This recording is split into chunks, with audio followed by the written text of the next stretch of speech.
Saya mau tanya, dalam iman ada nggak mazhab? Dalam iman ada, tapi dalam akidah seharusnya kan kalau berkaitan dengan keimanan, ya, tidak ada perbedaan. Nah, adanya akidah ini yang melahirkan akhirnya muncul aliran-aliran akidah dalam Islam, atau dalam bahasa Arabnya madzhabul aqaidiyah fil Islam. Jadi mazhab-mazhab akidah dalam Islam. Nah, kalau akidah, katakan yang berarti keyakinan, terbagi pada mazhab-mazhab, kira-kira bagaimana? Menjadi keimanan tidak yang meyakinkan? Terbagi-bagi. Yang kita imani juga dalam Al-Quran jelas. Adapun yang tidak tercakup dalam perintah Allah dalam Al-Quran, maka itu masuk dalam furu', bukan dalam usul. Kalau dalam usul orang mengingkari aslan min usul iman, dia keluar dari Islam.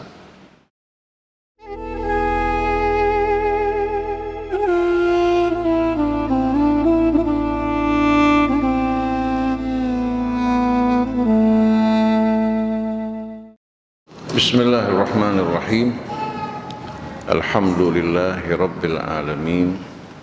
Hamdan katsiran tayyiban mubarakan fi kama yuhibbu rabbuna wa yarda. Allahumma salli wa sallim wa barik ala abdika wa rasulika sayyidina wa nabiyyina Muhammadin wa alihi wa sahbihi wa sallam.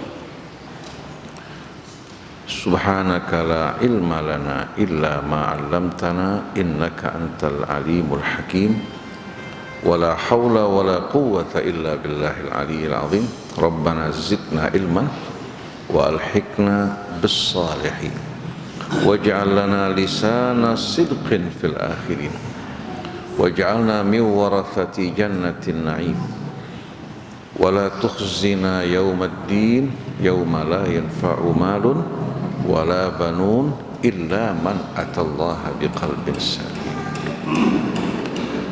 Amma ba'du, para jamaah hadirin hadirat,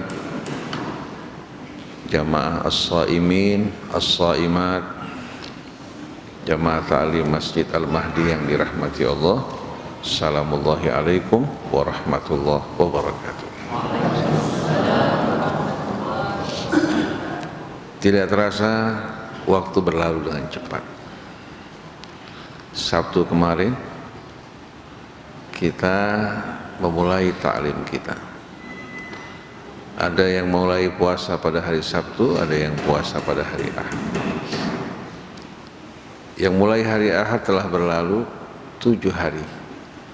Waktu-waktu yang amat berharga. Yang memulai hari Sabtu telah berlalu 8 hari tanpa kita rasakan. Padahal ini merupakan saat-saat yang lebih berharga dari dunia dan seluruh isinya. Dunia bagaimanapun besarnya, banyaknya di tangan kita, semua merupakan benda-benda yang fana. Kebanyakannya menjadi beban yang mencelakakan manusia. Hanya sedikit dunia yang menjadi pendamping seseorang menuju kemuliaan di akhirat, di samping kemuliaan di dunia. Oleh karena itu kita berharap dalam suasana Ramadan ini betul-betul kita meresapi, menghayati saat-saat yang amat indah dengan menjadikan Allah sebagai pusat perhatian kita, bukan lagi dunia. Begitu seorang menjadikan Allah sebagai pusat perhatiannya, Allah juga akan menjadikan dia sebagai apa? Orang yang mendapatkan perhatian dari sisi Allah. Fadhkuruni adzkurkum washkuruli wala takfurun. Artinya Allah akan memperlakukan kita bagaimana sikap kita kepada Allah.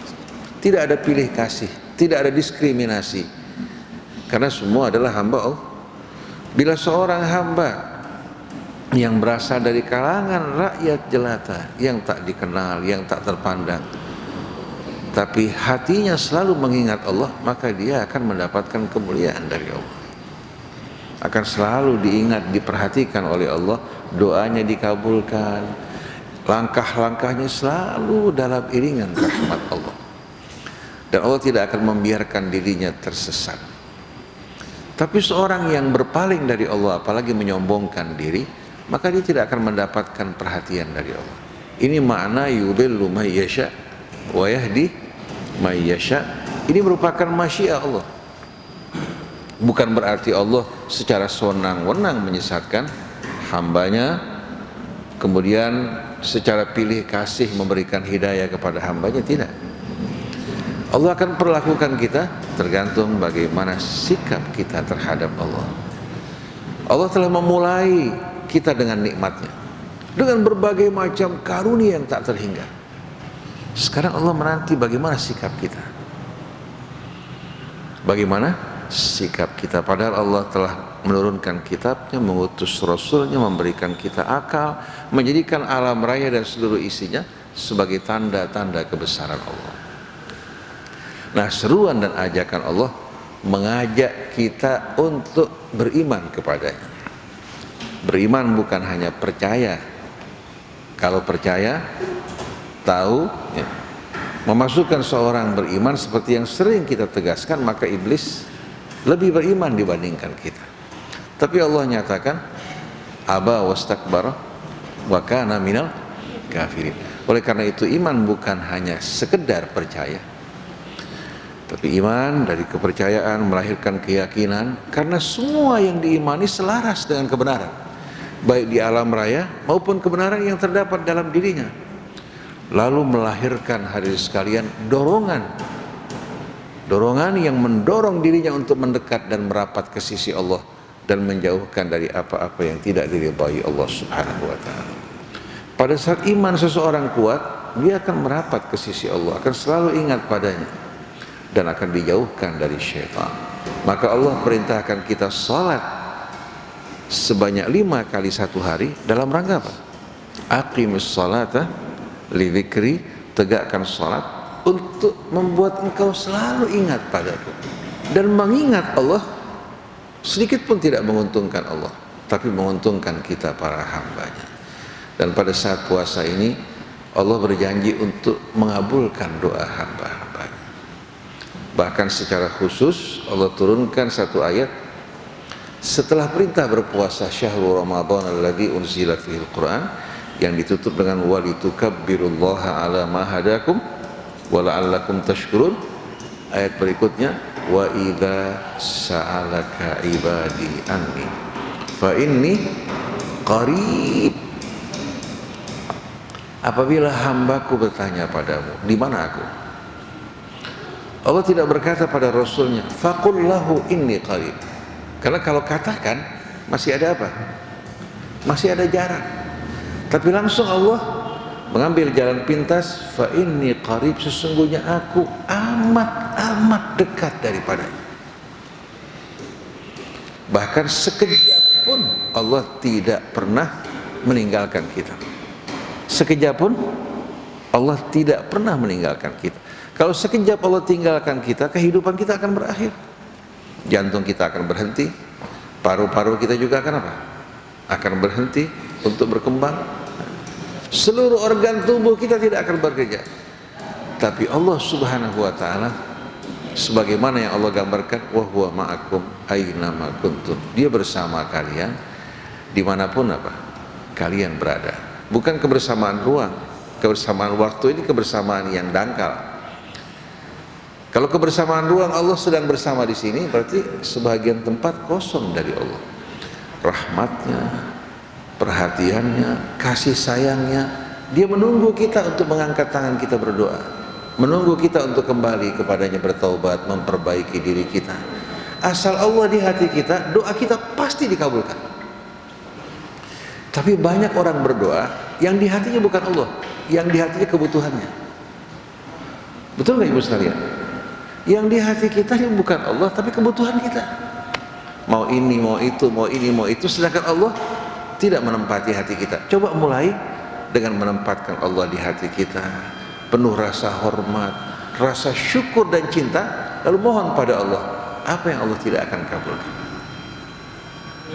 Jadi kedekatan Allah dari kita ini tergantung bagaimana sikap kita. Dan datangnya suasana Ramadan yang mulia ini merupakan suasana yang istimewa. Kalau Allah dekat atau amat dekat dari kita pada setiap saat, bahkan di bulan Ramadan ini Allah lebih dekat lagi. Apabila hamba-hambaku bertanya kepadamu wahai Rasulullah, di mana aku? Sesungguhnya aku amat dekat daripadanya. Ujibu da'watad da'i idza da'an. Aku akan mengabulkan permintaan permohonan hamba-hambaku di saat dia memohon padaku. Syaratnya cuma dua. Falyastajibu li wal yu'minu bi la'allahum yarsyudun. Syaratnya hendaknya dia bersungguh-sungguh juga berusaha menyambut seruanku, ajakanku, untuk kebaikannya, bukan untuk kepentingan Allah. Ya ayyuhalladzina amanu stajibu lillahi walir rasul idza da'akum lima yuhyikum. Wahai orang-orang yang beriman, istajibu lillahi walir rasul, berusahalah bersungguh-sungguh untuk menyambut seruan Allah dan Rasul untuk kebaikan kalian, karena dia mengajak kalian ya, kepada apa yang akan membawa kehidupan yang mulia bagi kalian. Lima yuhyikum. Lalu Allah ingatkan, tidak semua yang kita inginkan walaupun kita punya sarana dapat kita capai dan kita gapai. Wa'lamu annallaha yahulu bainal mar'i wa qalbi. Walaupun kamu sudah berusaha, berjuang, bekerja dengan semua yang kamu telah siapkan, tidak ada kepastian bagi usaha manusia tanpa izin Allah. La mani'a lima a'taita wa la mu'tiya lima mana'ta. Seorang telah merencanakan, mempersiapkan untuk kenaikan dirinya. Semua perhitungan menunjukkan dia akan menang. Subhanallah. Pada detik-detik terakhir dia menemukan ternyata perhatian bukan tertuju padanya, beralih dalam waktu sekejap kepada pihak lain. Semua yang diinfakkan, semua hadirin sekalian yang dikeluarkan ternyata sia-sia, membuat dia menggigit jari. Karena apa? Semua hadirin sekalian sesuai dengan ketentuan Allah. Nah, apabila kita ingin Allah bersama kita, mendampingi kita, jangan lupakan Allah. Jadi bagaimana Allah Subhanahu wa ta'ala, hadirin sekalian, tunjukkan kepada kita kekuasaannya dalam banyak hal, tapi jarang kita pelajari. Wa'lamu annallaha yahulu bainal mar'i wa qalbi. Ketahuilah sesungguhnya Allah kuasa untuk merintangi kalian dari apa-apa yang kalian inginkan. Al-qalbu di sini apa? Tempat hasrat, keinginan dan lain-lain sebagainya. Begitu pula rencana. Dia berhasrat, berkeinginan, dia mempersiapkan segala-galanya. Allah kuasa untuk merintangi dia dari apa yang diinginkan. Tapi kalau Allah ingin memberikan seseorang sesuatu, ada yang kuasa menghalangi, ada yang kuasa menghalangi. Ma yaftahillahu lin-nasi min rahmatin fala mumsikalaha. Apa yang Allah buka dari rahmatnya bagi hambanya, tidak ada seorang pun yang kuasa untuk menutup. Wa ma yumsik fala mursila lahu min ba'di. Tapi kalau Allah sudah tahan, tidak ada seorang pun yang kuasa untuk membuka. Wa huwal azizul hakim. Dan dia maha perkasa tapi maha bijaksana, tidak sewenang-wenang seperti kebanyakan orang. Oleh karena itu, hendaknya tempatkan Allah di hati kita dalam kedudukan yang paling utama. Baru setelah itu kita minta kepadanya berbagai macam keinginan yang kita inginkan. Allah akan pilih nanti yang paling bermanfaat buat kita, yang sejalan dengan keridhaan Allah Subhanahu wa ta'ala.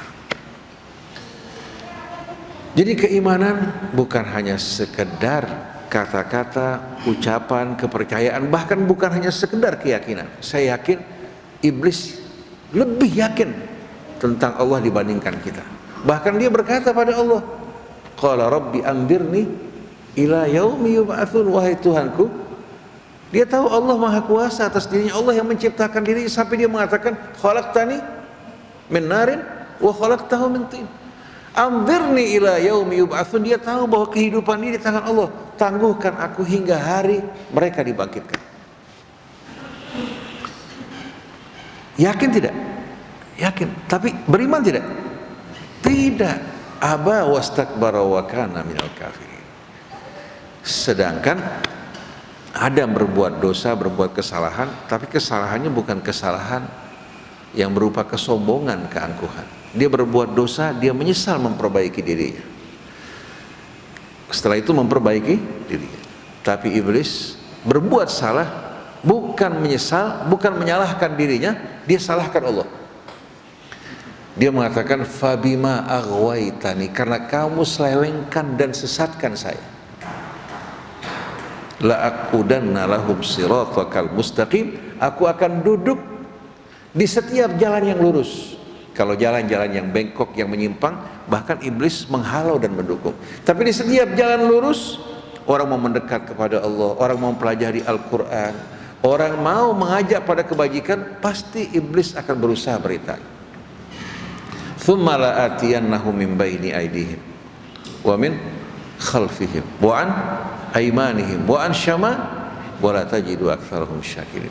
Aku akan datangi mereka dari hadapan mereka, dari belakang mereka, dari sebelah kanan mereka, sebelah kiri mereka, dan engkau akan menjumpai kebanyakan dari hamba-hambamu tidak akan bersyukur.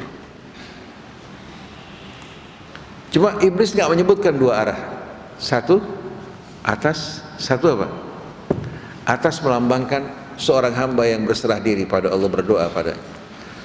Ke bawah menggambarkan seorang hamba yang berserah diri dan tunduk kepada Allah Subhanahu wa ta'ala. Jadi jalan kita, keselamatan kita hanya dengan berserah diri pada Allah Subhanahu wa ta'ala.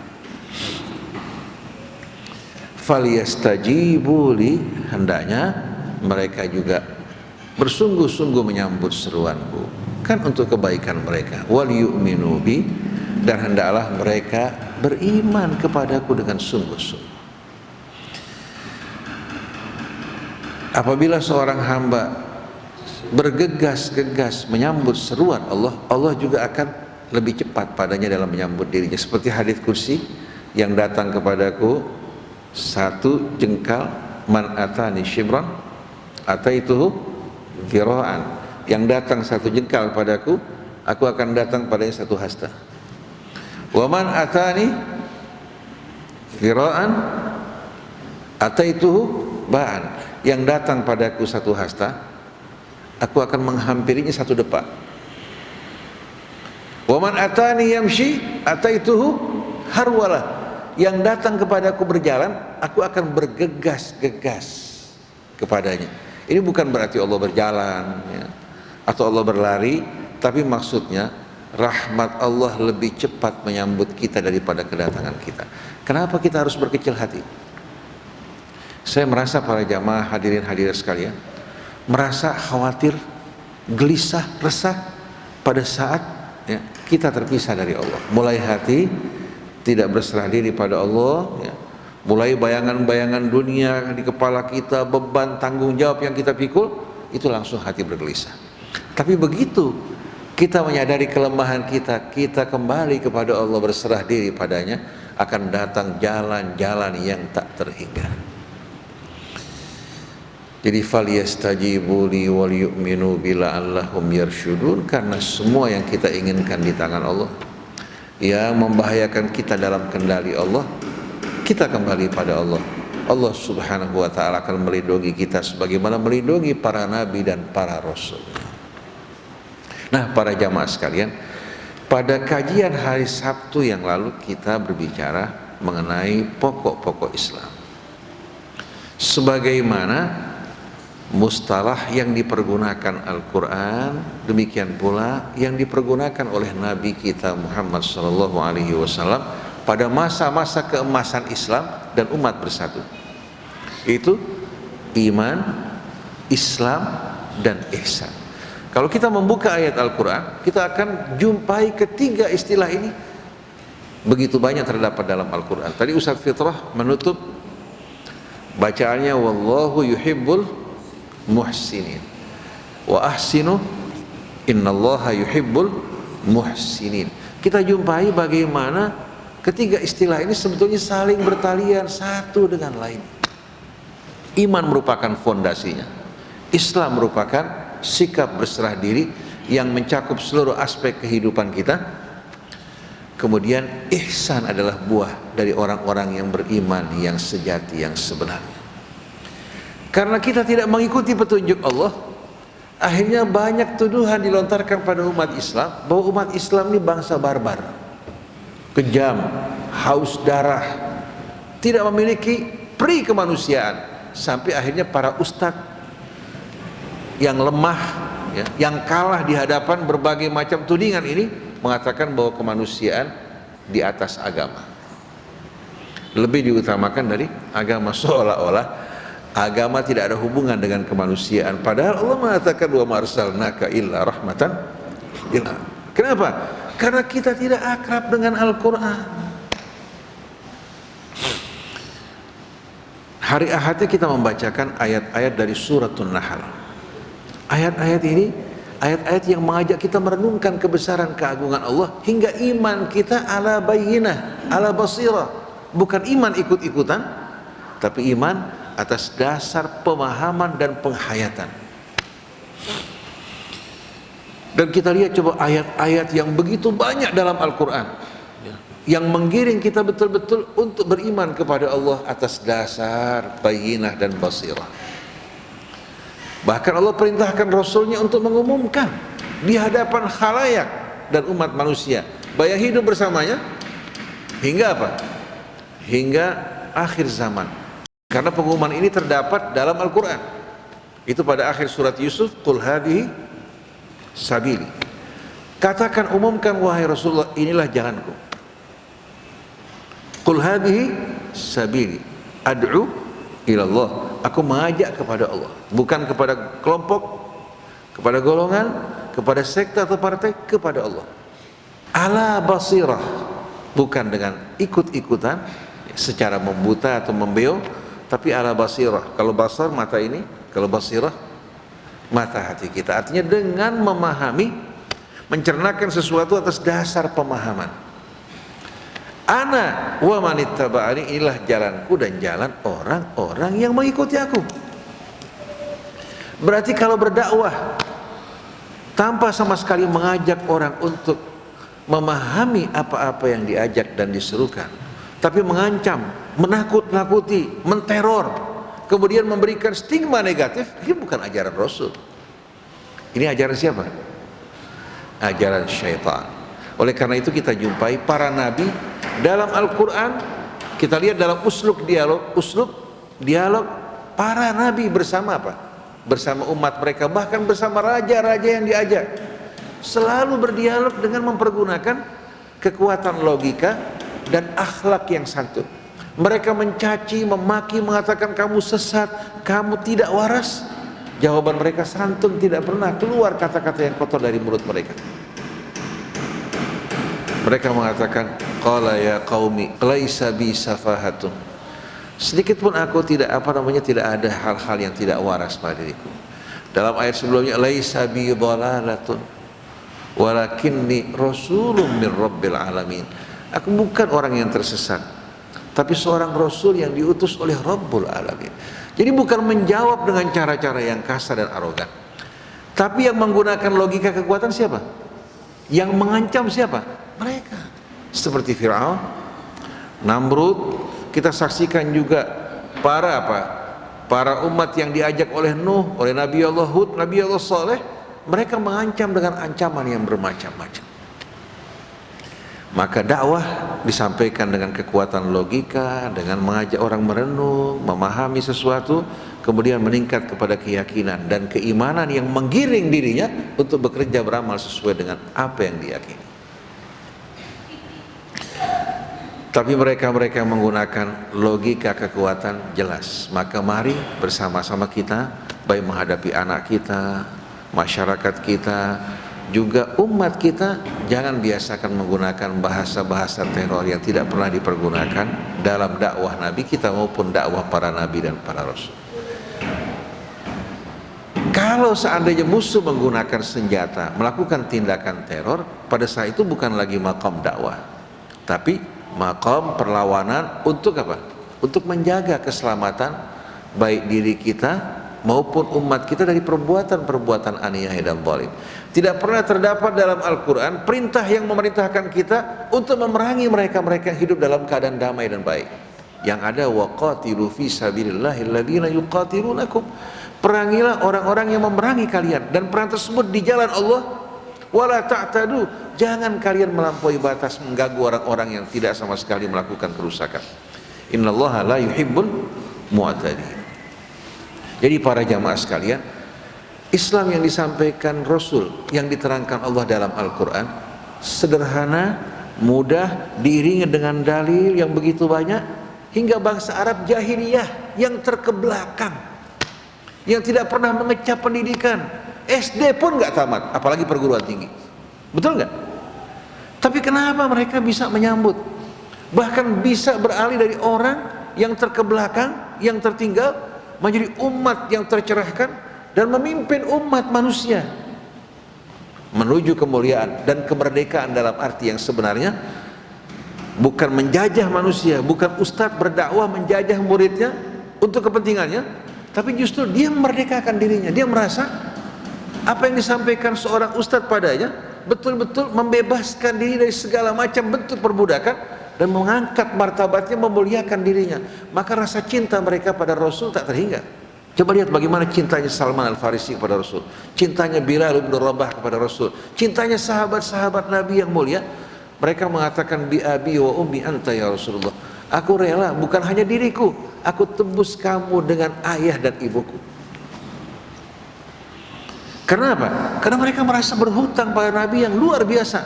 Nabi bukan mengajak mereka untuk bekerja atau melayani dirinya, tapi Nabi yang melayani mereka.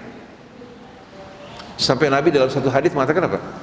Sayyidul qaum khadimuhum. Pemimpin satu kaum bukan yang dibukakan pintu, bukan yang dilayani, bukan yang dibawakan tasnya, tapi pemimpin satu kaum yang melayani orang, yang melayani mereka. Dia yang menyediakan makan buat mereka, dia menyediakan minuman, sedangkan dia yang paling akhir. Oleh karena itu, kebiasaan kita ini ya, terkadang ustadz karena perlakuan dari masyarakat yang berlebihan, ada acara peringatan maulid disediakan kasur di depannya, kembang-kembang. Masyarakat yang di depan nggak kebagian apa-apa, yang di depan anggurnya, buahnya. Ustadz mulutnya nggak berhenti makan. Yang di belakang masyarakat menonton. Kira-kira ini sunnah Rasul bukan? Ini harus dihilangkan nih semuanya. Duduk bersama-sama. Sampai Rasul tidak punya tempat istimewa. Sampai saya resah diundang ke acara peringatan maulid, kasurnya, kembangnya. Tahu-tahu di majelis orang merokok. Ini hal-hal yang sama sekali tidak mendidik kita dan membuat akhirnya umat tidak memahami esensi dakwah Islam yang mengajak untuk memproklamirkan kemerdekaan manusia. Kita tidak membesarkan diri kita, tapi tidak membesarkan juga makhluk di hadapan kita. Yang kita agungkan bersama-sama adalah Allah. Oleh karena itu, apa artinya kita berulang kali dalam sholat mengucapkan Allahu Akbar? Kalau kita memulai sholat dengan Allahu Akbar, berarti kita keluar dari dimensi dunia yang sempit, ruangnya, waktunya, keluar dari segala apa? Kelemahan manusia, bahkan kita terbebas dari hukum sebab dan akibat. Karena hukum sebab dan akibat itu berpengaruh terhadap kita, tapi tidak berpengaruh pada Allah. Jadi kalau kita lemah, tak berdaya, tidak memiliki apa-apa, Allah Maha Kuasa untuk memberikan, bahkan mengadakan sebab dari ketiadaan, seperti yang terjadi pada Sayyidah Hajar. Ismail tinggal di lembah yang tak bertuan. Kalau orang tidak berserah diri pada Allah, mustahil dia akan menerima kondisi tersebut.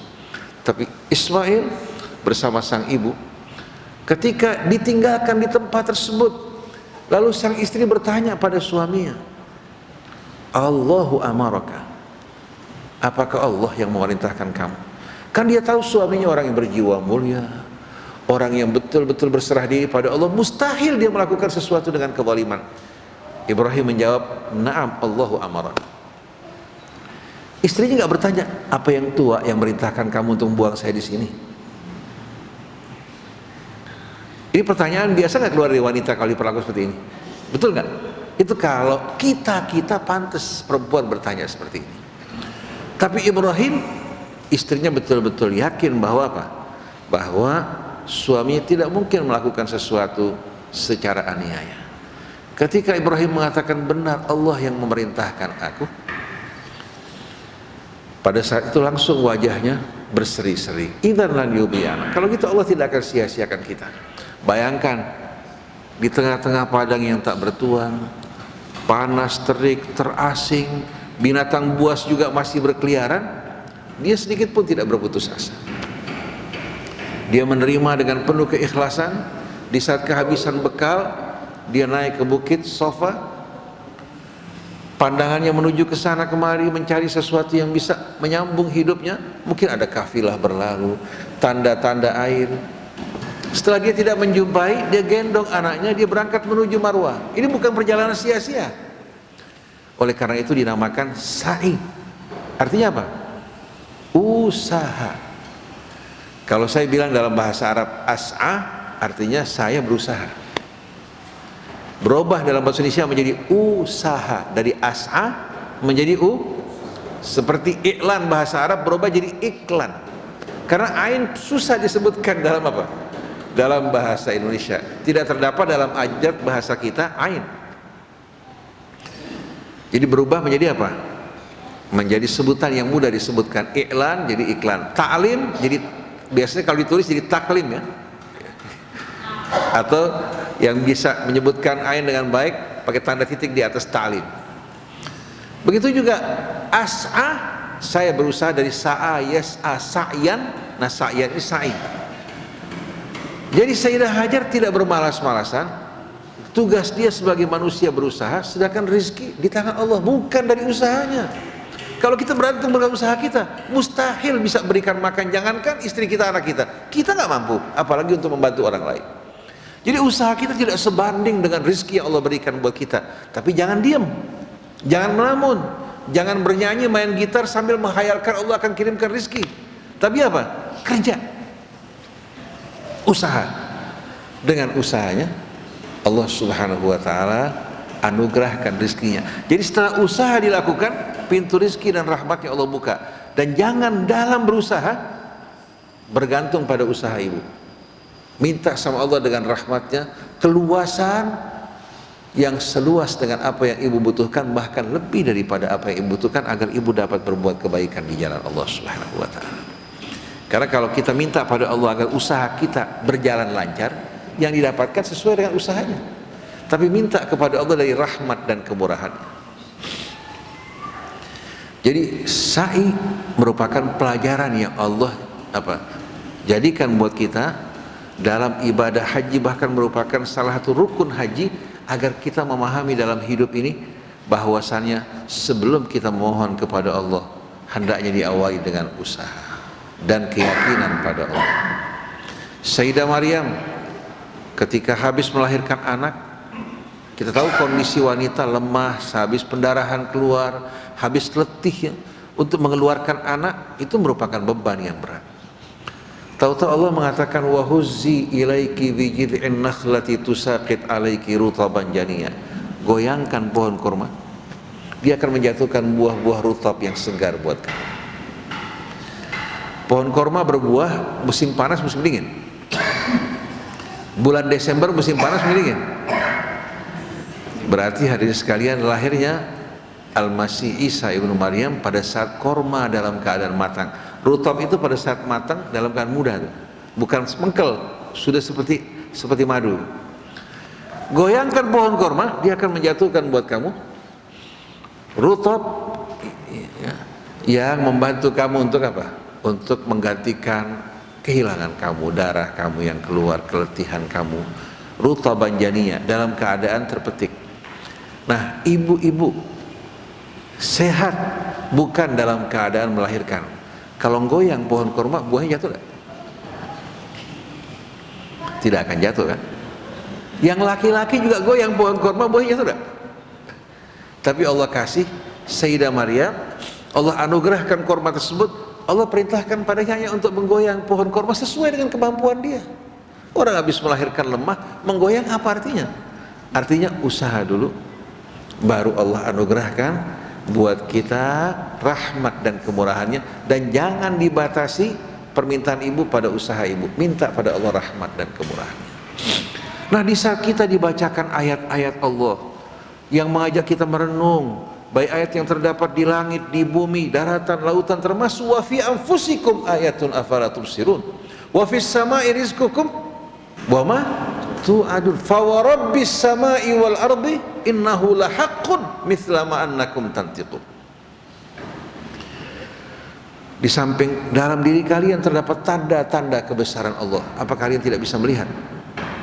Apalagi dengan bertambah ilmu sekarang terkuak semua kebesaran keagungan Allah. Kemudian, dan di langit tersedia rizki kalian dengan butiran hujan yang turun. Yang mengumpulkan hujan di angkasa siapa? Manusia, Amerika, Eropa, Rusia, Inggris, Perancis sama sekali tidak. Bagaimana matahari menguapkan air laut, kemudian angin menggiringnya. Ada sebagian orang mengatakan yang beriman bahwa hujan turun karena proses penguapan, syirik.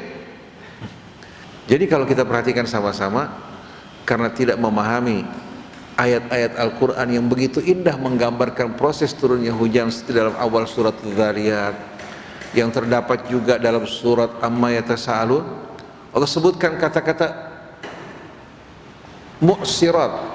Mu'sirat itu apa? Sesuatu yang disuling, yang disaring dari air laut yang asin, yang tadinya bercampur dengan berbagai macam campuran, disuling oleh Allah Subhanahu wa taala, kemudian Allah curahkan kembali.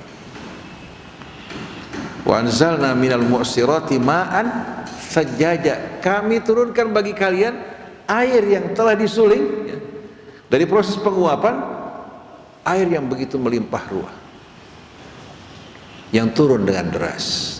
Wa fis sama'i rizqukum wa ma tu'adun.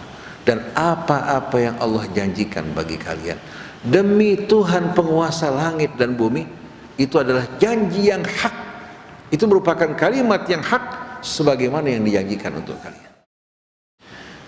Nah, kalau seandainya kita meresapi kebesaran keagungan Allah Subhanahu wa taala dalam berjalan menuju keimanan, iman yang tumbuh di hati kita niscaya akan berkembang, menghasilkan betul-betul apa? Menghasilkan kekuatan yang mampu untuk mendorong kita, bahkan untuk mengorbankan bukan hanya harta kita, bahkan hidup kita, dan menerima bersabar atas ujian-ujian yang datang dari Allah. Nah, sebaliknya saya tanya, kalau seandainya yang kita perkenalkan akidah, sama nggak hasilnya? Sama nggak? Orang yang belajar akidah di kampung, di pesantren, di sekolah, bahkan perguruan tinggi, dia mulai mempelajari yang ke arah akidah Asy'ari, akidah Mu'tazilah. Kalau kita baca buku tafsir, hati-hati, si fulan pendapat tidak dapat diterima karena akidahnya Mu'tazilah. Kelompok lain mengatakan hati-hati terhadap kelompok fulan, akidahnya sesat, akidah Asy'ariyah, seperti yang dilakukan kaum Wahabi dari Saudi Arabia ya, yang melarang membaca muqaddimah ya, dari Fathul Bari, padahal mereka mengatakan Ibnu Hajar ini Amirul Mukminin dalam hadis, tapi melarang membaca muqaddimahnya karena berisikan akidah-akidah sesat Asy'ariyah. Begitu kita mulai dengan akidah, maka kita mulai tanamkan di hati seseorang apa? Fanatisme, batasan, dan memandang orang yang berbeda akidah dengan dirinya adalah orang-orang yang menjadi lawannya, walaupun Tuhannya satu, nabinya sama, kitabnya pun sama. Nah, dari iman sebagai fondasi yang kokoh kuat, kira-kira keislaman kita kepada Allah ragu-ragu apa tidak? Kepasrahan, berserah diri kita kepada Allah tidak akan ragu-ragu. Oleh karena itu ketika Allah berkata pada Ibrahim, idh qala lahu rabbuhu aslim, ketika Tuhannya berkata padanya aslim, apa aslim artinya apa? Bukan masuk Islam. Karena Ibrahim apa? Karena Ibrahim pada saat itu sudah apa? Sudah beriman, berserah diri pada Allah. Aslim maksudnya serahkan jiwa ragamu secara bulat kepada Allah Subhanahu wa taala. Dia mengatakan qala aslamtu li rabbil alamin, aku pasrahkan jiwa ragaku seutuhnya dengan murni teruntuk Allah. Maka ketika dia dilemparkan ke dalam api, dia tidak ragu-ragu. Meninggalkan anaknya di padang yang tak bertuan, tidak ragu-ragu. ketika diperintahkan menyembelih putranya tidak ragu-ragu. Nah, keraguan-raguan terhadap perintah Allah ini yang membuat akhirnya kita maju mundur, bahkan jalan mundur ke belakang. Nah, untuk mendapatkan iman ini tidak butuh gelar PhD, harus tamat dari Al-Azhar, tamat dari Ummul Qura, ya. Tidak sama sekali. Apabila orang berjalan meniti di jalan yang Allah tunjukkan tadi, dia bisa meresapi keimanan seperti sahabat-sahabat Nabi kita dan keluarga Nabi. Mereka-mereka yang tidak ragu sedikit pun setiap kali mereka menerima perintah Allah, bahkan tubuh dalam keadaan luka-luka. Usai peperangan, ketika diperintahkan oleh Nabi untuk menuju Bani Quraidah dalam keadaan luka-luka sampai ada yang digotong. Karena apa? Karena mereka meyakini apa yang di sisi Allah lebih baik dari kehidupan dunia ini. Saya teringat kepada perbedaan orang yang berjuang di jalan Allah dengan kita-kita ini, orang-orang yang lebih banyak dikuasai dunia. Ini saya bicara juga mewakili diri saya. Kita sama-sama semua ini orang-orang yang masih diracuni oleh dunia. Imam Hasan al-Banna rahimahullah yang terbunuh pada tahun 1948. Kalau seandainya Allah perkenankan dia hidup, niscaya pada itu akan terjadi perubahan. Inggris khawatir terhadap perkembangan dakwah yang mempersatukan umat Islam, dan dengan penuh rahmat semua kalangan Islam menyambut dakwah beliau. Ketika dia akan keluar berdakwah, anaknya dalam keadaan sakit keras. Istrinya mengatakan, anak kamu sedang sakit. Dia bilang, saya kan berjalan untuk menyampaikan amanat Allah Subhanahu wa ta'ala. Kalau seandainya Allah panggil dia, kamu tahu jalan menuju kuburan. Bukan dia berhati kejam, bukan. Dari segi kebutuhan untuk berobat tersedia, ya. Karena saudara dari istrinya juga seorang pengusaha, berjanji bersepakat bersama dia, saya mendukung kamu dengan materi, kamu berdakwah, kemudian pahala kita nikmati bersama-sama di hari akhirat nanti. Dia berdakwah, menyampaikan dakwah Allah sebagaimana yang disepakati. Anaknya sakit keras, dengan izin Allah Subhanahu wa ta'ala Allah sembuhkan anaknya. Nah, kalau kita hari ini sekalian kan anak sakit batal ngajar, betul enggak? Ada gangguan sedikit batal ngajar, ada undangan pejabat, tunda pengajian. Kita diundang ke konglomerat, pengajian di tempat orang-orang yang nggak mampu, kita batalkan. Artinya bagaimana dunia ini meracuni kita. Nah, mereka orang yang iman mereka tulus kepada Allah Subhanahu wa ta'ala, mereka orang-orang hadirin sekalian yang mendapatkan perhatian dan tempat yang mulia di sisi Allah. Dan semua ini bisa diraih oleh para jamaah sekalian. Artinya bukan monopoli siapa? Bukan monopoli ustadz, atau monopoli habib, atau monopoli orang yang tamat dari Al-Azhar, tidak. Tapi tergantung kita semua. Nah, kira-kira dengan tuntunan Al-Quran mudah tidak untuk kita resapi? Mudah enggak? Saya yakin mudah orang mengenal apa itu iman. Coba baca Al-Quran. Ayat-ayat yang menunjukkan kebesaran, keagungan, keesaan, kasih sayang Allah untuk kita semua. Ingin kenal Allah lebih dekat, coba Bapak Ibu resapi Asmaul Husna. Tidak akan menimbulkan kebimbangan, kontradiksi dalam hati kita semuanya. Tapi jangan hanya dibaca, resapi, fahami makna-makna dari Asmaul Husna yang begitu indah. Kita akan lebih mengenal Allah Subhanahu wa ta'ala.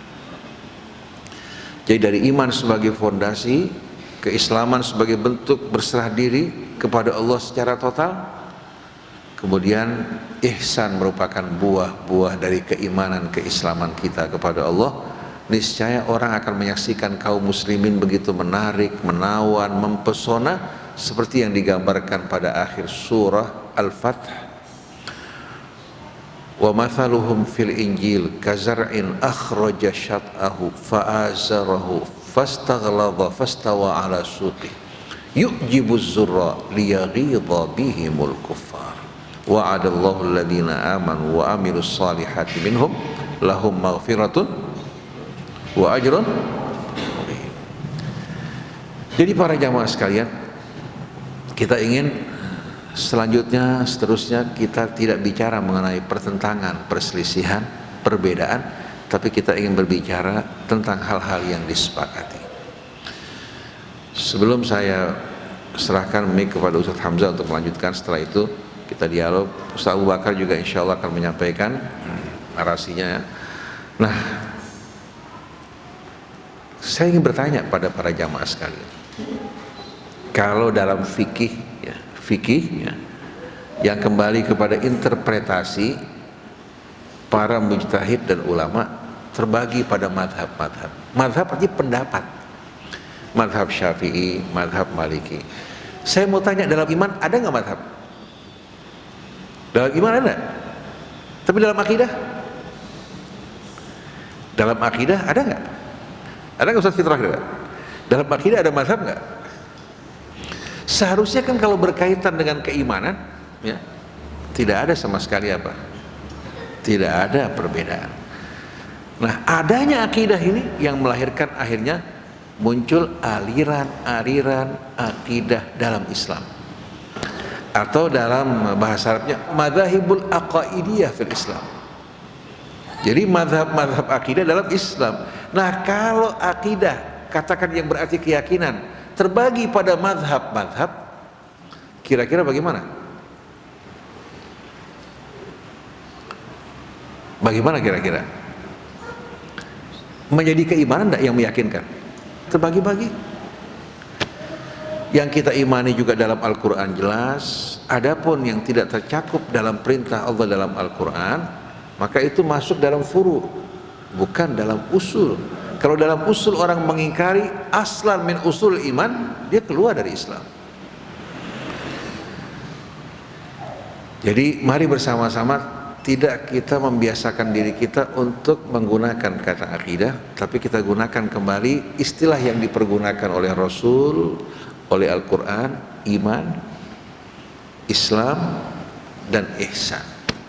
Mudah-mudahan dengan tuntunan Allah Subhanahu wa Ta'ala dalam Al-Quran dan mengikuti tuntunan Nabi kita Muhammad SAW, kita dapat meluruskan yang selama ini kita fahami secara bengkok, membersihkan apa-apa yang menodai hati kita dari perpecahan, pertentangan, dan dapat betul-betul mengajak umat untuk bangkit, dan dapat betul-betul kita menikmati keimanan bukan hanya sebatas kepercayaan, tapi yang melahirkan betul-betul apa? Keyakinan, kepasrahan, ketentraman, walaupun seorang mukmin tubuhnya dicabik-cabik, sedikit pun dia tidak merasa bergelisah sama sekali. Nah, sebagai penutup untuk pembicaraan saya, seorang sahabat Nabi kita diutus untuk menjadi guru. Untuk menjadi guru, satu kaum minta untuk dikirimkan guru untuk mengajar mereka. Ternyata mereka bukan orang-orang yang betul-betul beriman. Tujuannya untuk membawa mereka dan membunuh mereka. Akhirnya begitu sang guru yang dikirim Rasul berjalan bersama mereka, di tengah jalan tentu mereka merencanakan untuk membunuh dirinya. Dia mengatakan, kalau kalian membunuh saya, da'uni hatta usalli, biarkan saya salat. Dia tidak menyesali Rasul, ya, tidak menyesali sama sekali ketentuan Allah, tapi dia bilang da'uni hatta usalli, biarkan saya salat. Artinya tidak membuat dia merasa jauh atau menyesali takdir, atau minta untuk sholat. Begitu dia kelar sholat, lalu dia mengatakan, lastu ubali hina uqtalu musliman, saya tidak peduli kalau aku mati dalam keadaan Islam, ala ayyi jambin kana fillahi masrai, apapun cara kematian aku, wa dzaka fi dzatil ilahi wa in yasha yubarik ala awsalin shilwin mumazzai. Karena kalau Allah kehendaki, Allah kuasa untuk memberkahi atau melimpahkan keberkahannya pada tubuh yang tercabik-cabik. Dia terbunuh meninggal dunia, tapi dia terima dengan penuh kebahagiaan karena mati sebagai seorang muslim. Tidak mungkin hal ini bisa berada di hati kita, melainkan bila kita betul-betul penuh keyakinan, kepercayaan pada kehendak Allah, kepasrahan kepadanya, rasa cinta dan rasa hormat, serta mengutamakan apa yang terdapat di hari akhir. Mudah-mudahan ini bermanfaat bagi kita semuanya, dan bisa kembali hari sekali menegaskan apa yang kita sampaikan pada hari Sabtu kemarin, bukan untuk mengada-adakan bid'ah. Sebaliknya kita kembali kepada pokok ajaran Islam, dan kita berusaha untuk menghapuskan bid'ah-bid'ah yang menimbulkan pertentangan di antara kita semuanya.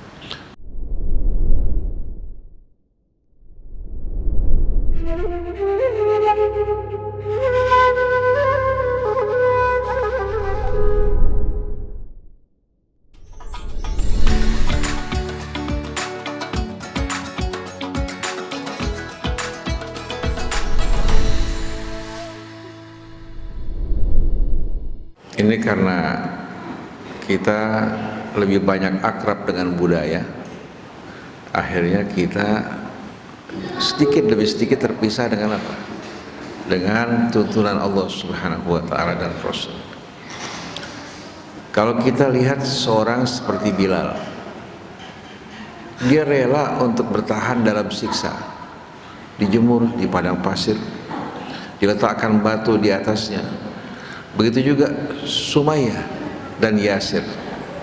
Yasir itu mengalami siksaan yang luar biasa pedihnya, hingga besi dimasukkan dari duburnya hingga dia binasa. Begitu juga Sumayyah sang istri. Dua-duanya dikenal dengan awwalus syahidin fil Islam, orang yang pertama syahid dalam Islam di bawah kepemimpinan Nabi kita Muhammad SAW. Rasulullah gak berdaya untuk membantu mereka. Dia mengatakan, sabran ala Yasir mau'idukumul jannah. Sabar wahai keluarga Yasir, tempat pertemuan kita kelak di surga nanti. Apa yang membuat Yasir dan Sumayyah rela bertahan menanggung siksa? Karena keyakinan yang meresap ke dalam hatinya. Apa karena kata Rasulullah SAW, Tuhan itu ada, Tuhan itu Maha Esa, dan surga juga ada. Saya yakin karena apa? Artinya Rasulullah mengajak Yasir untuk beriman dengan nalar, dengan pemahaman dan kesadaran. Begitu juga yang terjadi pada siapa? Pada Salman Al-Farisi. Dia meninggalkan negerinya, dia simpan bekalnya, berangkat dari kota ke kota, bahkan sampai di Syam, kemudian belajar dari pendeta di tengah-tengah mereka, sampai mendapatkan izin bahwa Nabi akhir zaman telah tiba saatnya. Berangkatlah menuju Tihama. Ternyata di tengah jalan dia disamun. Dalam kafilahnya yang disamun, dia dijual belikan di pasar perbudakan. Akhirnya berakhir nasibnya menuju Madinah Nabi kita Muhammad SAW. Ya, dia menjadi milik seorang pengusaha di Madinah. Dia ingin bertemu dengan Rasul ketika Rasulullah di Mekah, tapi status beliau bukan orang merdeka. Dia bertahan sampai Rasulullah hijrah. Dia menjumpai Rasul, kemudian dia menemukan tanda-tanda kebenaran. Dia bersaksi akan apa? Akan kebenaran Rasul, karena keimanannya kepada Allah. Ketika kaum muhajirin mengatakan, Salman dari kami orang-orang muhajir karena hijrah dari Persia, kaum Ansar mengatakan tidak, Salman dari kami. Rasulullah mengatakan tidak, Salman dari kami keluarga Rasul. Para penyihir Fir'aun, kita lihat, para penyihir ketika mereka diundang datang ke hadapan Fir'aun, mereka mengharapkan dunia dan kedekatan dari Fir'aun. Qalu inna lana la ajran in kunna nahnul ghalibin. Mereka bilang, apa kita dapat imbalan kalau seandainya kami mampu untuk mengalahkan Musa? Fir'aun mengatakan, qala na'am wa innakum laminal muqarrabin. Pasti kalian akan mendapatkan imbalan dan kalian akan menjadi orang-orang yang didekatkan dari kami. Kedekatan dengan Fir'aun itu kebanggaan. Itu harapan mereka. Akhirnya mereka berkata kepada Musa, qalu ya Musa imma nuqya wa imma nakuna nahnul. Silahkan kamu melontar duluan sihir kamu atau kami yang duluan. Musa mengatakan, qala, silahkan kalian dahulu. Falamma alqaw saharu a'yunan nas wastarhabuhum wa ja'u bisihrin azim. Begitu mereka melontarkan sihir mereka, mereka menyihir pandangan mata manusia. Ini bukan kebenaran, ilusi yang mereka buat. Mereka menimbulkan gentar mereka ketika mereka melontarkan tongkat, tali temali mereka yang berubah menjadi ular.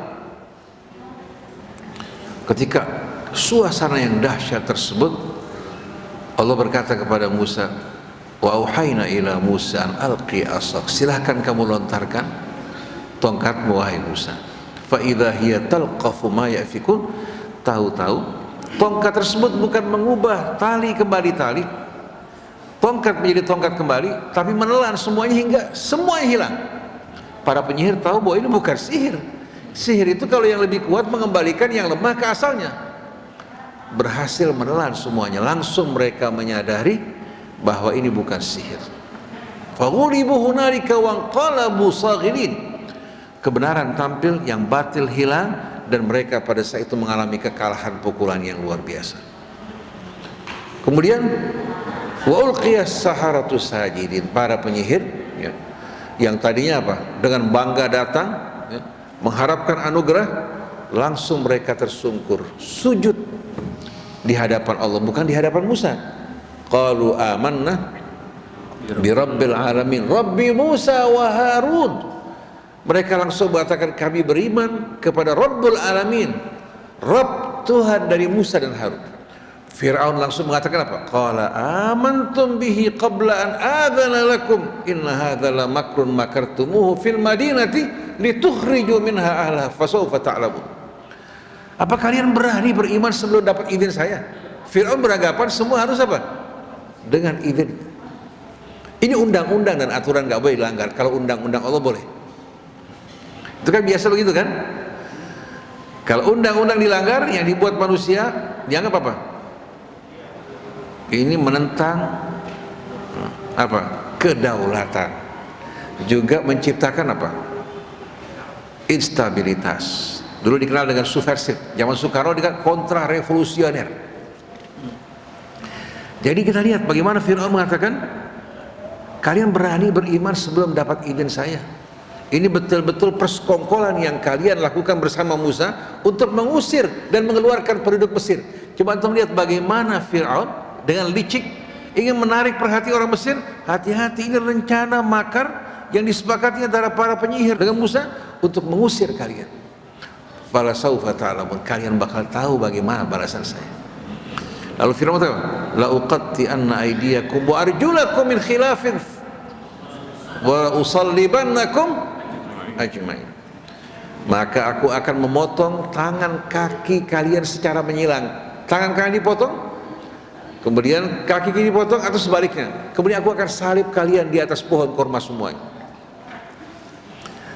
Antum lihat apa jawaban mereka? Qalu inna ila rabbina lamunqalibun. Kami akan kembali kepada Tuhan kami. Kalau kamu bunuh kami, bahkan salib kami, kami akan apa? Kembali kepada. Wa ma tanqimu minna illa an amanna bi ayati rabbina lamma ja'atna. Kamu tidak benci, dendam terhadap kami kecuali disebabkan karena kami beriman kepada ayat-ayat Tuhan kami. Rabbana afrigh alaina sabra. Wahai Tuhan kami, tuangkan kesabaran dalam hati kami. Wa tawaffana muslimin. Wafatkan kami dalam keadaan muslimin. Pertama minta apa? Kedudukan. Jarak antara keinginannya terhadap kedudukan jabatan dengan apa? Dengan apa? Keimanan dan keislamannya. Kira-kira berapa jaraknya? 10 tahun? 20 tahun? Hanya dalam waktu singkat terjadi perubahan. Bukan hanya Islam, karena didukung dengan apa? Tekadnya untuk siap mati membela kebenaran. Ini keimanan yang luar biasa. Oleh karena itu kalau Bayi pernah tulis satu buku namanya Hina yajidul mu'min halawatal iman. Ketika seorang mukmin mencicipi rasa manisnya beriman, walaupun hanya beberapa saat, membuat dirinya rela mengorbankan segala-galanya. Dari gelap hidup dalam suasana terang. Lihat Asia, istri Fir'aun. Dari kehidupan mulia, istri tercinta yang selalu dituruti kemauannya. Begitu dia beriman, dia rela meninggalkan semua itu. Lalu dia berdoa, Rabbi ibnili indaka baitan fil jannah. Ya Allah, bangunkan untuk aku sebuah rumah di surga. Wa najjini min fir'auna wa amali, selamatkan aku dari Fir'aun dan perbuatannya. Wa najjini minal qaumidh dhalimin, dan selamatkan aku dari orang-orang yang zalim. Fir'aun hampir menyalib dirinya. Karena kebenciannya rela meninggalkan dia demi Musa, anak yang diangkat dan dibesarkan. Karena anak angkatnya dia mendapatkan hidayah dari Allah Subhanahu wa taala. Jadi antum lihat bagaimana bedanya iman sama percaya. Bukan karena kata guru saya beriman, atau saya mengikuti jalurnya Asy'ari atau Mu'tazilah, atau katakan kalangan ini kalangan itu, tapi dia beriman atas dasar pemahaman. Dan ini hanya bisa ditangani oleh Al-Quran, dimana kalau diterangkan jelas ayat-ayatnya kan, ayat-ayatnya jelas, dimana orang diajak untuk merenung. Dan selalu Allah setiap kali menegaskan kita untuk beriman selalu diiringi dengan ayat-ayatnya, wa ilahukum ilahun wahidun la ilaha illa huwar rahmanur rahim. Setelah itu inna fi khalqis samawati wal ardi wa ikhtilafil laili wan nahar. Kenapa ini enggak dijadikan sebagai keterangan hingga anak-anak dari mulai kecil tumbuh, apa yang dipelajari, diketahui dan dirasakan semua kembali pada Allah. Tapi kalau orang yang ditanamkan akidah, pokoknya akidah saya Asy'ari, dia nggak bicara iman pada Allah. Kemudian kalau ada yang melamar anak kita, periksa Asy'ari bukan, fikihnya salah satu dari yang 4. Kalau bukan Asy'ari jangan terima. Betul nggak? Pernah dengar nggak cara begini? Kan bahaya sekali. Ini kalau kita perhatikan sama-sama, kita disekat-sekat oleh syaitan melalui tangan ulama.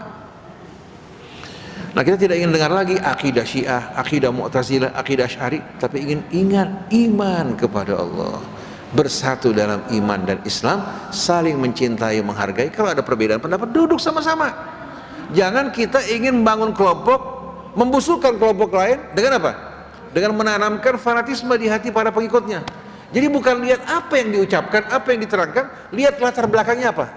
Jadi walaupun orangnya bobrok, kalau segolongan sama kita, saudara kita. Walaupun benar ucapannya, kalau berasal dari kelompok lain, hati-hati. Ini bahaya sekali, ini luar biasa, ini pendidikan yang luar biasa aneh. Kalau dalam sains modern, dalam pengetahuan kedokteran, katakan, kita temukan bahwa kedokteran maju dengan pesat. Kalau para dokter hanya berfanatik pada penemuan terdahulu, tidak mau berkembang, kira-kira berkembang nggak ilmu kedokteran? Seorang dokter ahli paru-paru itu punya keharusan untuk mempelajari perkembangan penyakit tersebut dari masa ke masa dan terapi yang pernah diberikan, kemudian melihat bagaimana pengaruh obatnya, resisten apa tidak. Itu setelah mereka mempelajari, bukan berarti harus terpaku pada pendapat orang terdahulu, tapi apa? Sesuai dengan perkembangan penyakit, keadaan dan kondisinya, mereka berupaya untuk mencari apa? Terobosan-terobosan baru. Seorang saintis seperti siapa? Einstein. Apakah pendapat para saintis sekarang terpaku pada ucapan Einstein? Tidak. Apalagi dalam iman pada Allah Subhanahu wa ta'ala. Nah, sekarang masalah yang kedua. Jadi tidak ada yang namanya taklid. Dalam iman seorang harus betul-betul meresapi. Ada pepatah Arab mengatakan apa? La ya'riful hawa illa man yukabiruhu wala sababata illa man yu'aniha. Orang tidak mengenal arti cinta kecuali kalau ngerasain sendiri. Coba antum gambarkan cinta nggak dirasain, beda nggak ibu-ibu sekalian? Ada seorang menyaksikan seorang ibu yang ngadepin anak yang nakal luar biasa. Si ibu terus mengejar anaknya ke sana kemari dengan sabar, dimaklumin. Orang-orang bilang jangan diturutin, jangan diikutin, pukul. Dan si ibu tetap bersabar. Dia belum punya anak. Begitu punya anak, baru merasa sampai salahnya anak dibelain, bandelnya anak lucu. Betul nggak ibu sekalian? Jadi ibu kalau lihat anak orang, lihat anak sendiri. Udah ngerasain sendiri baru tahu kan. Ada seorang perempuan lagi menegur seorang perempuan, bodoh mau dibudakin sama suami. Kalau suami nggak mau makan di rumah, biarin, enak kita bebas. Begitu dia kawin, suami makan di luar, ngamuk-ngamuk dia. Suami minta sama pembantunya, nyuruh pembantunya, ngarang, saya bukan istri kamu, kemana dulu? Belum ngerasain. Betul gak sekalian? Jadi kalau kita lihat, iman juga kalau coba dengar kata orang, beda sama ngerasain sendiri. La ya'riful hawa illa man yukabiduhu. Gak tahu tentang hawa cinta kecuali yang rasakan. Wala sababata illa man yu'aniha. Begitu juga tergila-gila, ya, tidak akan diketahui kecuali orang yang betul-betul mengalami sendiri. Bodoh ente, terpengaruh sama perempuan, mau ini mau itu, diperbudak, ikutin kemauan dia. Dia kayak orang linglung, hadirin sekalian, karena nggak ngerasain. Betul nggak? Bukan sih anggap bener, coba kalau udah ngerasain sendiri. Ada perempuan lari meninggalkan orang tuanya, bahkan ada yang mau buang diri ke sumur. Orang bilang ini orang betul-betul apa? Nggak berakal. Betul, emang nggak berakal. Nah, iman ini bukan hanya pengetahuan, tapi apa? Ada rasa yang nggak bisa sama sekali apa? Yang nggak bisa sama sekali dipisahkan dari wawasan dan pengetahuan. Nah, pindah kepada masalah yang kedua. Ntar jangan dipotong saya punya ucapan, dianggap usaha-usaha membenarkan orang yang tergila-gila nih. Ini sebagai contoh aja. Nah, saya ingin tanya, kira-kira masyarakat punya madhab nggak? Saya mau tanya, ibu tahu nggak dalil Syafi'i yang berkaitan dengan A, B, C, D, tahu nggak? Awam ini kesian, tergantung siapa gurunya yang mengajarkan. Kalau harus berhubungan dengan dalil yang rumit, mereka akan bingung. Ada yang tukang gado-gado, tukang asinan, tukang rujak, ya. Ada yang bekerja di restoran, suruh mempelajari dalil yang bertele-tele, nggak mungkin sama sekali. Maka Imam Tajuddin As-Subki, dia seorang ya, yang tetap mengatakan bahwa dia Syafi'i, walaupun sebetulnya dia seorang mujtahid. Karena pada saat itu orang kalau seandainya mengatakan mujtahid langsung dimusuhi rame-rame karena bab ijtihad sudah putus. Antum tahu? Tajuddin Subki mengatakan al-amila madhabala, orang awam nggak punya madhab. Dia nggak tahu perbedaan dalil, nggak tahu sama sekali apa dasar dan pengambilan hukum. Itu hanya menjadi wewenang ulama. Nah, ulama yang mempelajari dalil, setelah itu khulasahnya, kesimpulannya diajarkan pada apa? Pada para pengikutnya berkaitan dengan fikih ijtihad. Dan dia jangan sekali-kali mengatakan kepada awam bahwa fikih saya ini hak, yang lain batil. Karena fikih itu pendapat.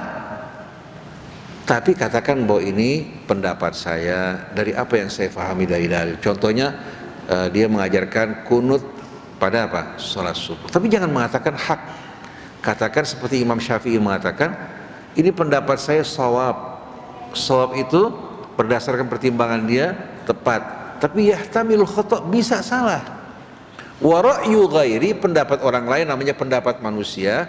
Khata'un ini menurut saya tidak tepat. Tapi bisa aja yahtamilu shawab, dia yang benar. Kalau syariat yang datang dari Allah, nggak ada namanya syariat Syafi'i, Maliki, Hambali, Hanafi, nggak ada. Seperti perintah sholat, ya. Kemudian juga mengerjakan sholat dengan rukun-rukun yang disepakati, ini syariat, bukan apa? Bukan fikih. Fikih terbatas. Dalam sholat subuh, Syafi'i kunut ba'da ruku, Maliki qabla ruku, ya, sebelum ruku. Hambali sama Abu Hanifah tidak kunut.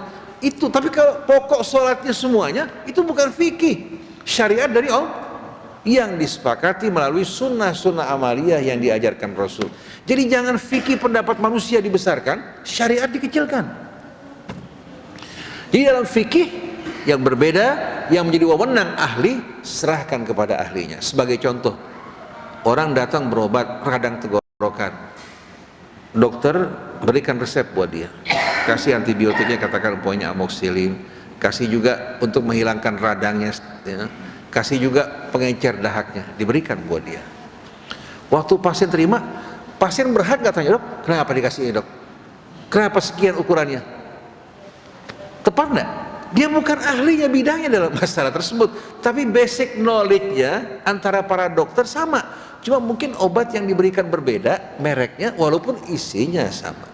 Negara Arab semenjak peristiwa Camp David, ya, perjanjian Camp David, ada blok yang setuju Camp David, ada yang nggak setuju. Ya. Yang nggak setuju dipanggil Duwalur Rafdi, negara-negara yang menentang Irak. Ya. Pada saat itu Irak, ya.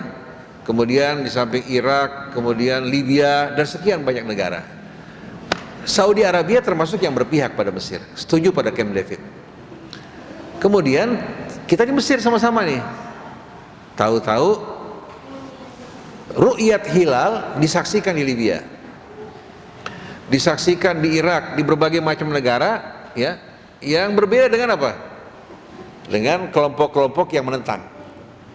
Langsung Saudi Arabia putuskan bahwa Ramadan, Sya'ban 30 hari, kemudian apa?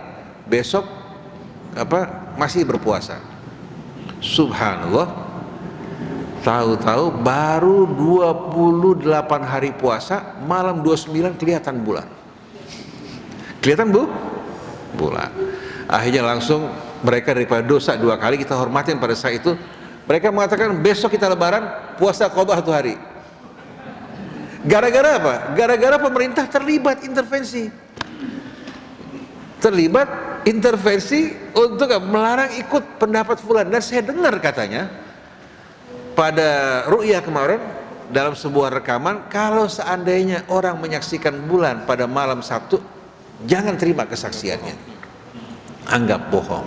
Apakah benar, apakah tidak benar, wallahu alam. Tapi saya punya pendirian begini, masyarakat awam yang puasa hari Ahad, kalau seandainya mulainya hari Sabtu, mereka tidak bersalah sama sekali. Mereka hanya ikut ya berdasarkan pendapat yang umum ya, kita maklumin. Tapi yang memutuskan kalau salah mereka yang bertanggung jawab. Dan insya Allah mudah-mudahan puasanya mereka tidak kurang. Kalau seandainya yang Sabtu katakan 30 hari, yang hari Ahad 29 hari sudah cukup sebetulnya. Kecuali kalau sampai 28 hari. Ya, karena kesalahan kan. Jadi kita jadi orang sebagusnya, apalagi jangan sekali-kali kita memandang awam seperti memandang mereka-mereka apa? Mereka-mereka ya. Maka pada saat kita mengumumkan pada malam Sabtu, saya katakan bahwa ini mewakili saya pribadi, karena sebagian belum mengumumkan. Al-Fatah pada pukul 1 malam mengumumkan setelah mendengarkan pendapat dunia Islam. Nah, sebagian puasa hari Ahad, sebagian puasa hari Sabtu. Kita doakan mudah-mudahan puasa mereka semua diterima. Biar negara bangkit, bersatu kembali, saling mencintai. Jangan gara-gara ini ribut.